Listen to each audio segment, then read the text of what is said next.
Hello my YouTube family, कैसे हो आप सब। आई होप आप सब अच्छी होगी। आज मैंने फुल वीडियो अपलोड किया है क्योंकि मुझे बड़े से केक का ऑर्डर मिला है। और जब भी बड़े केक का ऑर्डर मिला है तो मैंने सोचा कि मैं हमेशा फुल वीडियो ही अपलोड करूंगी, क्योंकि शॉर्ट्स पर मैं सारी चीज़ें एक्सप्लेन नहीं कर पाती हूँ। तो मैंने फुल वीडियो पर डिटेल में सारी चीज़ें आपको एक्सप्लेन की है, तो आपके लिए वो बहुत यूज़फुल होगा। यदि आप केक बनाना सीखना चाहते हैं और आपके पास यदि कभी बड़ा ऑर्डर आता है तो आप उसे कैसे कंप्लीट करेंगे, सारी चीज़ें आपके लिए बहुत यूज़फुल है। तो प्लीज़ फुल वीडियो को आप ज़रूर देखिए। और शायद कान्हा जी को उस बार मेरा केक बहुत पसंद आया था, तो फिर से उन्होंने मुझे अपने बर्थडे पर एक बार और केक बनाने का मौका दिया है। तो इस बार के केक मैंने उस बार से और भी ज़्यादा सुंदर बनाने की कोशिश की है। तो आई होप कान्हा जी को और आप सबको भी बहुत पसंद आएगा। तो प्लीज़ वीडियो को देखकर मुझे कमेंट करके ज़रूर बताइएगा। और हाँ, कान्हा जी के लिए केक है तो कमेंट में राधे राधे ज़रूर लिख दीजिएगा। तो अभी वीडियो देखिए और एंजॉय कीजिए, फिर मुझे कमेंट करके बताइए। तब तक के लिए हर हर महादेव। फिर से मुझे एक बड़ा प्यारा सा केक बनाने का मौका मिला है कान्हा जी के लिए, भागवत में बर्थडे सेलिब्रेट करने के लिए। तो इस बार के दोनों केक ना मैंने बहुत सुंदर डेकोरेट किए हैं। आप पूरा वीडियो देखना, आपको सच में बहुत कुछ सीखने को मिलेगा और केक तो देखने के बाद ना आप खुश हो जाओगे। ये केक भागवत में 50 से 60 लोगों के लिए चाहिए था, तो मैंने 2.5 किलो तक का केक बनाया था। एक मैंने 2 टियर कर दिया था और एक मैंने सिंगल कर दिया था, क्योंकि ये केक थोड़ा सा दूर जाना था तो मैंने सही से सेट कर दिया था ताकि ये दिक्कत ना करे। ये ऑर्डर मुझे एक दिन पहले दोपहर में 4 बजे मिला था और दूसरे दिन मुझे इसे दोपहर में 1 बजे तक देना था। तो जैसे ही मुझे ऑर्डर मिला मैंने फटाफट से 3 स्पॉन्ज बना लिए ताकि वो ठंडे भी हो जाए। और मैं गैस पर बनाती हूँ तो एक एक करके मैंने फटाफट से स्पॉन्ज बना लिए और क्रीम निकाल कर रख दी ताकि वो मेल्ट हो जाए। फिर जब क्रीम मेल्ट हो गई तो मैंने उसे बढ़िया से बीट कर दिया, क्योंकि जब ज़्यादा क्रीम होती है तो थोड़ा सा बीट करने में टाइम भी ज़्यादा लगता है। और फिर उसे रख दिया फ्रिज पर। तब तक केक बेस भी ठंडा हो गया था और रात के बज चुके थे 10-11। फिर मैंने रात में जाग कर ही केक की डेकोरेशन की, क्योंकि सुबह मुझे केक देना था तो मुझे रात में ही केक कंप्लीट करके फ्रिज में रखना था ताकि केक रात पर अच्छे से सेट हो सके और मैं सुबह टाइम से उसे दे सकूं। फ्लेवर के लिए उन्होंने कहा था कि आप बटर स्कॉच कर दीजिए, पर 2 केक थे तो मैंने एक पाइनएप्पल कर दिया और एक बटर स्कॉच कर दिया। फिर बाकी तो सेम प्रोसेस होता है। केक को 3 लेयर्स में डिवाइड कीजिए, फिर हर लेयर्स को शुगर सिरप से मॉइस्ट कीजिए। लेयरिंग के अंदर जो फिलिंग है आपको बटर स्कॉच क्रस्ट, जो भी फ्लेवर आप बना रहे हो उसके अकॉर्डिंग आप फिलिंग कीजिए और फिर केक को बढ़िया से क्रीम से कवर करके प्रॉपर फिनिशिंग दे दीजिए। मैंने जो कलर कॉम्बिनेशन रखा है इस केक के लिए, तो मैंने 2 बाउल पर अलग अलग क्रीम निकाल ली और एक बाउल पर सिर्फ ग्रीन कलर ऐड किया और एक बाउल पर ग्रीन कलर और उस पर 1-2 ड्रॉप्स येलो कलर भी ऐड कर दिया। तो वो 2 कलर पे ना क्रीम बन गई।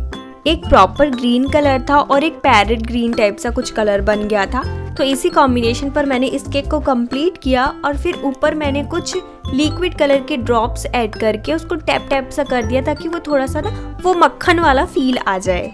फिर मैं हमेशा ही कहती हूँ केक की फिनिशिंग आप तब तक करते रहो जब तक केक की सारी एजेस एकदम शार्प एंड क्लीन ना हो जाएं, क्योंकि केक की फिनिशिंग में आपको थोड़ा सा टाइम लगेगा।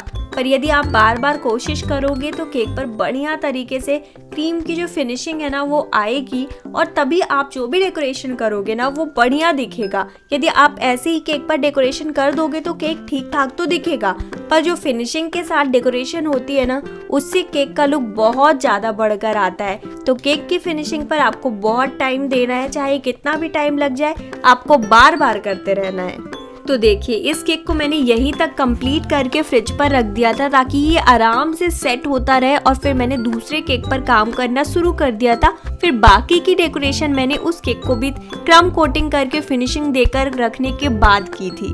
तो जब भी कभी आपको भी इस तरह के बड़े ऑर्डर्स मिले तो आप भी ऐसे ही करो, एक एक करके केक को फिनिशिंग देकर फ्रिज पर रखते जाओ ताकि वो सेट भी होता जाए और फिर एक एक करके आप डेकोरेशन पे स्टार्ट कर दो।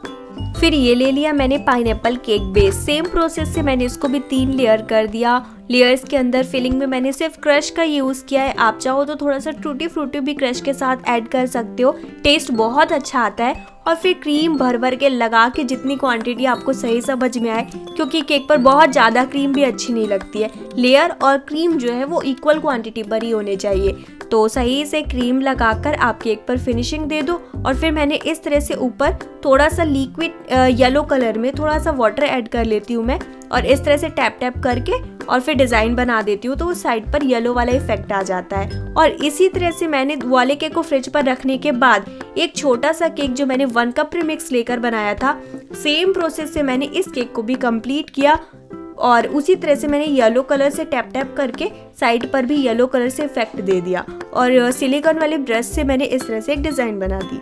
फिर मैंने छोटे वाले केक को उठाकर बड़े वाले केक के ऊपर शिफ्ट कर दिया। इस स्टेप को हमेशा आपको बहुत केयरफुली करना है, हड़बड़ी नहीं मचाना है, वरना केक गिर जाएगा या फिर कहीं पर नाइफ लग जाएगी तो आपकी सारी मेहनत खराब हो जाएगी। तो इस तरह से आपको छोटे वाले केक के सेंटर पर एक स्टिक इंसर्ट करनी है और नीचे से पैलेट नाइफ इंसर्ट करते हुए केक को बस उठा लेना है। और उठाकर केक पर, मैं सेंटर पर नहीं रख रही हूँ, आप चाहो तो एकदम सेंटर पर रखो केक के, मैं थोड़ा सा साइड पर रख रही हूँ क्योंकि मैं जो डिज़ाइन बनाना चाहती हूँ वो साइड पर मैं रखूँगी तभी आएगी।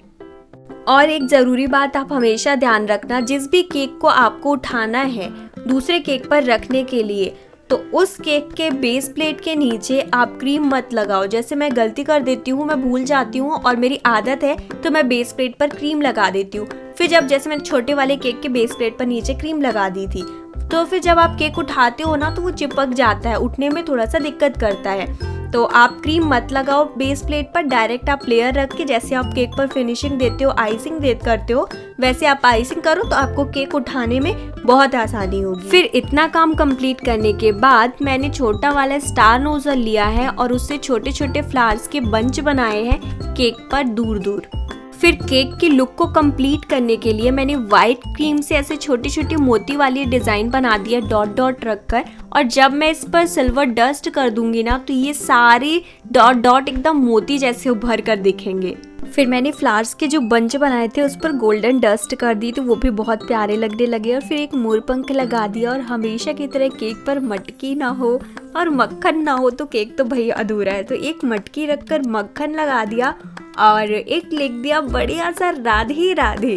तो कुछ इस तरह से मैंने अपना ये पहला केक कंप्लीट किया और इसे रख दिया फ्रिज पर ताकि ये सेट हो जाए। और फिर मैं आ गई अपने सेकंड केक पर डेकोरेशन करने और उस पर भी मैंने इतनी फटाफट से इतनी बढ़िया सी डेकोरेशन की है ना, कलर कॉम्बिनेशन इतना प्यारा है ना, आप देख कर ही खुश हो जाओगे।